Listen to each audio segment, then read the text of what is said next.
Seu caráter e movimentos são definidos diante de nós. Aspas. Fim da citação. Estou realmente impressionado com a rapidez e a surpresa com que esta grande nação em que vivo está crescendo. Muitos de vocês estão ouvindo do mundo todo. Nosso público geralmente é de 100 nações ou mais. A propósito, se você é novo no canal, agora temos a tecnologia em nossa plataforma do YouTube para ouvir nosso conteúdo em vários idiomas. E se sua melhor língua não for o inglês, você pode ir até o canto e clicar em configurações e talvez encontrar um idioma que você fale melhor. Ou para aqueles que compartilham com a família, tem família em algum lugar do mundo, agradeçam a Deus por essa tecnologia. Disponibilizem-se a ela e compartilhem isso com outras pessoas. Mas na América, estamos rapidamente, a cada ciclo que passa, abandonando nossos valores judaico-cristãos. A América em que cresci certamente não é a América de hoje.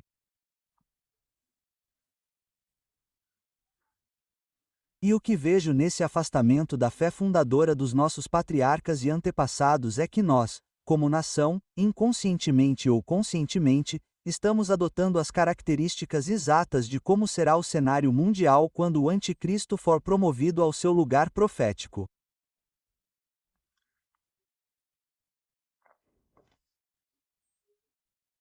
O apóstolo João profetizou em nosso texto no versículo 17. Ele disse que este mundo em que vivemos está desaparecendo, com tudo o que ele almeja, e a América e muitas nações, o Canadá ao norte e muitas das nações que estão ouvindo agora. Você poderia dizer o mesmo. É um desaparecimento que estamos observando, que a Bíblia profetiza. O mundo é dominado por líderes ímpios e agnósticos, todos eles parecendo marchar cega e desesperadamente em direção à mesma agenda política que vemos em Apocalipse 13. Aliás, se você nunca me ouviu falar sobre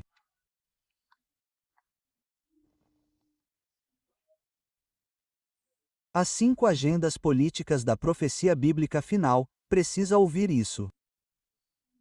Está no nosso canal aqui no YouTube e eles vão deixar o link na descrição, se você quiser clicar. Mas a Bíblia profetiza que há 5 agendas políticas muito dominantes que nos ajudarão a saber que estamos vivendo nos últimos dias. E esses são os pontos políticos sob os quais o anticristo chegará ao poder. E eles são rápidos e ouçam o estudo. Não tenho tempo para recapitular esse ensinamento, mas essas 5 agendas políticas em Apocalipse 13, um líder mundial. Claro, esse é o anticristo, o foco do nosso estudo hoje. Um líder mundial, um governo mundial, um sistema econômico mundial, uma religião mundial e um poder militar mundial que aplicará esses mandatos apocalípticos. Ouvi muitos ministros ingênuos ao longo dos anos dizerem que não há necessidade de pregar sobre o anticristo. A Bíblia já diz o suficiente. Devemos nos concentrar apenas em Jesus Cristo. E isso nos leva à nossa primeira pergunta: por que nos preocupar em ensinar sobre o anticristo? Não deveríamos nos concentrar apenas em Jesus Cristo? Bem, isso parece algo absoluto e se você não tivesse aprendido melhor com a Bíblia, diria rapidamente: Amém. Vamos nos concentrar apenas em Jesus Cristo e esquecer o anticristo. Mas deixe-me explicar por que isso não é bíblico. Porque na Bíblia, você sabe quantas passagens nas Escrituras se referem ao anticristo? Existem mais de 100 passagens na Bíblia que falam sobre o anticristo, sua origem, sua nacionalidade, seu carisma, seu caráter, até mesmo sua sexualidade, sua derrota, sua morte final, seu julgamento final. Mais de 100 passagens que nos dão uma visão incrível de quem será esse futuro líder mundial. Isso já foi afirmado e talvez seja verdade. Talvez essas 100 passagens tenham sido dadas a estudantes sérios da Bíblia e da profecia bíblica. Talvez consigamos identificá-lo antes que ele seja oficial e profeticamente promovido a essa posição global. Muitos de vocês já me ouviram ensinar e definir sobre a lei da proporção. E o que é a lei da proporção no mundo da teologia? A lei da proporção, anote isso em suas anotações. É importante porque o ajudará em sua interpretação e compreensão contínuas das Escrituras Sagradas. Mas a lei da proporção é uma lei que significa simplesmente que você pode descobrir a importância de um assunto na Bíblia pela quantidade de atenção que é dada a ele. Portanto, a lei da proporção, quanto mais algo é repetido e visto nas Escrituras, obviamente Deus não se repetiu só porque estava tentando fazer um livro grosso.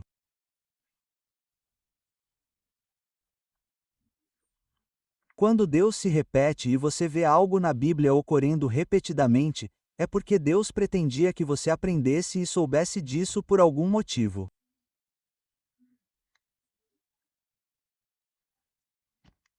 E talvez a razão, e novamente, mais de 100 passagens na Bíblia identificando e falando sobre o Anticristo não permitem que um estudante legítimo da Bíblia tenha a atitude de esquecer o Anticristo e se concentrar apenas em Jesus Cristo.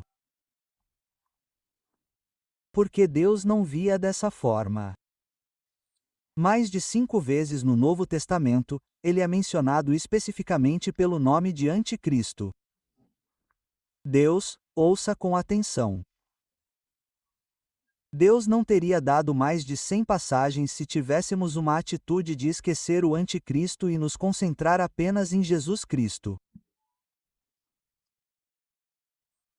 Embora possamos não saber todas as razões absolutas pelas quais Deus quer que todo estudante sério da Bíblia tenha um conhecimento fundamental e prático sobre a identidade do Anticristo. Número 2. Quais são os nomes e pseudônimos dados ao Anticristo? Nas páginas da Bíblia, encontramos 10 nomes, títulos e pseudônimos diferentes dados ao Anticristo. E mais uma vez, acho que eles são dados para nos ajudar a entender melhor. Quem será o Anticristo que virá? Em Daniel 7, ele é chamado de chifre pequeno. Em Daniel 8, ele é chamado de rei insolente e habilidoso em intrigas. Em Daniel capítulo 9, ele é chamado de príncipe que há de vir. Em Daniel capítulo 9, ele é chamado de aquele que causa desolação. Em Daniel 11, ele é chamado de rei que faz o que lhe apraz. Em Zacarias 11, ele é chamado de pastor insensato. Em 2 Tessalonicenses capítulo 2, ele é chamado de homem da destruição. Em 2 Tessalonicenses capítulo 2, ele também é chamado de iníquo. Em Apocalipse capítulo 6, ele é chamado de cavaleiro em um cavalo branco. No capítulo 13 do Apocalipse, ele é identificado como a besta que sobe do mar. Pergunta número 3. Quais são as semelhanças notáveis entre Jesus Cristo e o Anticristo? E se ninguém nunca reservou um tempo para compartilhar isso com você, acho que você as achará mais do que extraordinárias, porque por 6.000 anos, Satanás tentou falsificar as obras de Deus. E assim será com o Anticristo, que, a propósito, é na verdade manipulado pelo próprio Satanás. O Anticristo será uma falsificação notável de Jesus Cristo, o Filho unigênito de Deus. Deixe-me dar uma lista dessas semelhanças notáveis e falsas. Cristo teve milagres, sinais e maravilhas. O Anticristo falsificará sinais, milagres e maravilhas. Cristo aparece no templo do milênio. O Anticristo aparecerá no templo da tribulação.